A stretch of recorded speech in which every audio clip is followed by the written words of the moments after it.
नमस्कार, मैं ज़िया अहमद। आप देख रहे हैं बिहार हर समय। जैसा कि आप सभी को मालूम है, इंटर परीक्षा 2026 का रिज़ल्ट परिणाम घोषित हो गया है और पूर्णिया जिला से जिला टॉपर, जिला स्कूल के आर्ट्स फैकल्टी का एक छात्र है जिन्होंने जिला टॉप किया है। इसी कड़ी में आपको लिए चलते हैं अररिया ज़िला के अररिया विधानसभा क्षेत्र में। मैं इस वक्त आपको लिए चलता हूँ हयातपुर पंचायत के हयातपुर गांव में। आपको बता दें, यहाँ एक स्टूडेंट है जो मदरसा बैकग्राउंड का है। वो कभी स्कूल कोचिंग नहीं गया है, सिर्फ ऑनलाइन क्लासेस करके इन्होंने इंटर की परीक्षा दिया है। सबसे गौरवान्वित करने वाली बात यह है, इंग्लिश मीडियम से इन्होंने इंटर की परीक्षा दिया है और फर्स्ट अटेम्प्ट में ही इंटर में फर्स्ट डिवीज़न हासिल किया है, वो भी साइंस रख करके। पीसीबी, फिजिक्स, केमिस्ट्री, बायोलॉजी था इनका।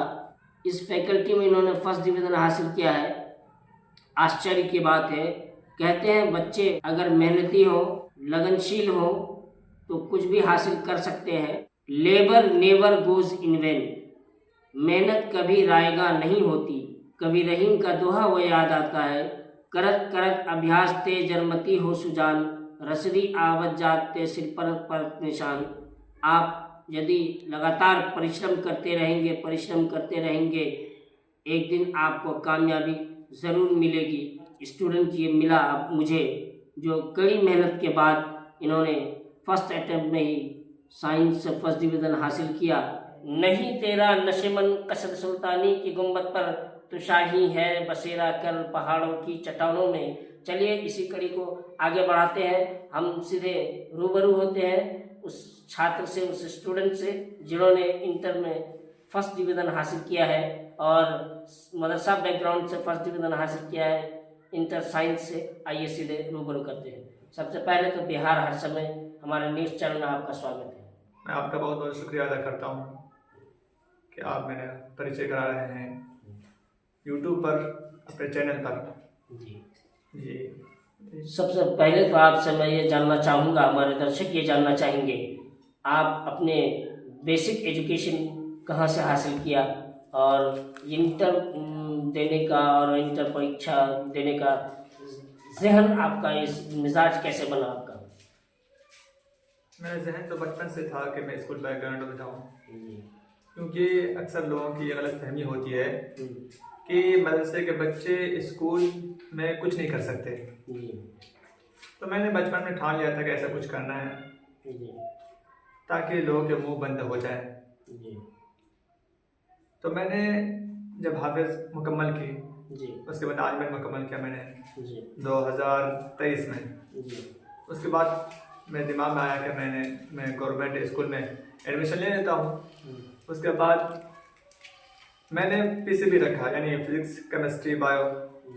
जी आपने इसकी तैयारी कहाँ से किया और कैसे तैयारी किया, जो पहले अटेम्प्ट में, फर्स्ट अटेम्प्ट में ही आपने फर्स्ट डिवीज़न हासिल किया साइंस से?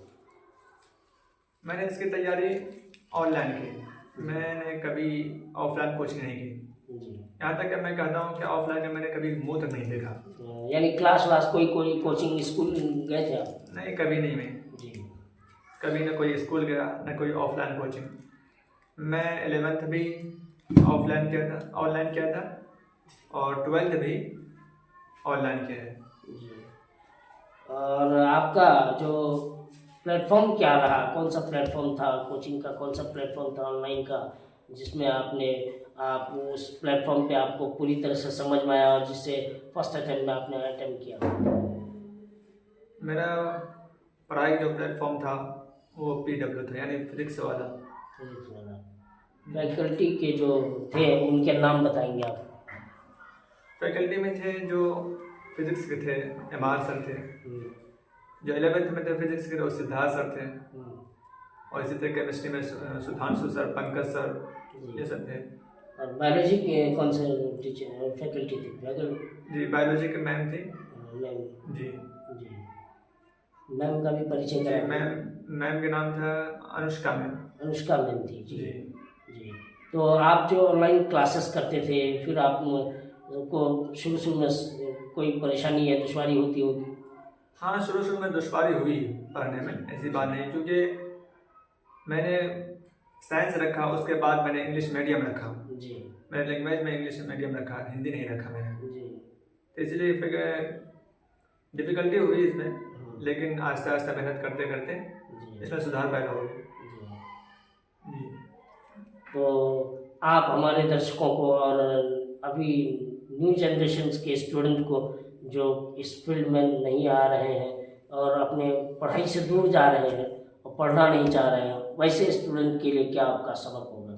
तो सबसे पहले तो मैं मदरसों के बच्चों को, जो मदरसे के बच्चे हैं, उनको मैं हौसला दूंगा कि तुम मदरसे में पढ़कर कोई गलत नहीं कर रहे हो। जी। मदरसे में पढ़कर हर वो कुछ हासिल कर सकते हो जो स्कूल के बच्चे हासिल कर सकते हैं। मैंने वही किया, मैं मदरसे में पढ़ा हूँ, शुरू से मैं मदरसे में पढ़ा हूँ। जी। तो मैंने ये हासिल किया है। आप जो बच्चे अभी पढ़ाई से दूर हैं, जो पढ़ना नहीं चाह रहे हैं और उनके पेरेंट्स पढ़ाना चाह रहे हैं लेकिन पढ़ना नहीं चाह रहे हैं, और ऐसे पेरेंट्स के स्टूडेंट को, बच्चों को क्या कहेंगे आप, क्या मैसेज देंगे? मैं यही कहूँगा कि पढ़ाई से बढ़कर कुछ नहीं है। जी।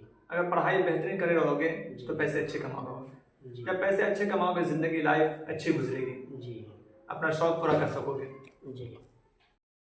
आखिर मैं आपको ये सवाल पूछता हूँ कि हमारे दर्शकों को, ऐसे स्टूडेंट को जो इंटर की परीक्षा देना चाह रहे हैं, अगले बार जो देंगे, उनको क्या मैसेज देंगे आप? मैं उनको यही मैसेज दूंगा कि जो भी लेसन पढ़ते हो, जो भी कॉन्सेप्ट पढ़ते हो, उस कॉन्सेप्ट का अच्छी तरह गहराई में जाओ, उसको समझो अच्छे से, क्योंकि ऊपर से पढ़ने से ऐसे होगा कि अभी तो समझ में आ जाएगा, लेकिन एग्जाम हॉल में जब बैठोगे सिर्फ हल्का हल्का आएगा क्या, बस समझ में आएगा। अगर गहराई में डीप में जाकर पढ़ोगे तो अच्छी तरह से लिख के आओगे उसमें। तो मतलब आपका कहने का मतलब यह है कि कोई भी टॉपिक पढ़े तो उसका डीपली नॉलेज गेन करें, ताकि आपको एग्जाम में कोई डिफिकल्टी ना हो, उससे संबंधित जो प्रश्न होंगे वो आपका आसानी से सॉल्व हो जाएगा। ये कहना चाह रहे हैं जी। तो हमारे दर्शकों से ये अनुरोध है, और हमारे अगले टर्म में जो 2027 में जो परीक्षा देंगे, और वैसे स्टूडेंट से इनका जो लेसन है कि आप कोई भी चैप्टर पढ़ें, कोई भी टॉपिक पढ़ें, आप डीपली नॉलेज गेन करें उस टॉपिक से संबंधित। आजकल जो बोलते हैं कि ऑनलाइन क्लासेस नहीं होती है, घर में बैठ कर पढ़ाई नहीं होती है, ये सब बकवास की बातें हैं। इंसान कहीं पर बैठ कर पढ़ सकता है, चाहे घर हो या कहीं पर रूम लेकर कहीं भी पढ़ सकता है, लेकिन पढ़ने का शौक होना चाहिए उनके अंदर। देखो आजकल जो है मोबाइल हर बच्चे के पास है, मोबाइल अवेलेबल है, उसमें हर तरह के टीचर फैकल्टीज एक से एक भरे पड़े हैं, बस पढ़ने वाला होना चाहिए, सच्ची लगन होनी चाहिए। बिल्कुल सच्चे लगन से अगर पढ़ता है तो कोई भी इंसान किसी भी मकाम को हासिल कर सकता है। तो मैं यही कहूँगा आजकल मोबाइल का गलत ना इस्तेमाल करके सही इस्तेमाल करें उसका। जो माँ बाप रास्ता दिखलाते हैं सही रास्ता, उस पर चलिए। इस पर आप कुछ कहेंगे, कोई शेर वगैरह?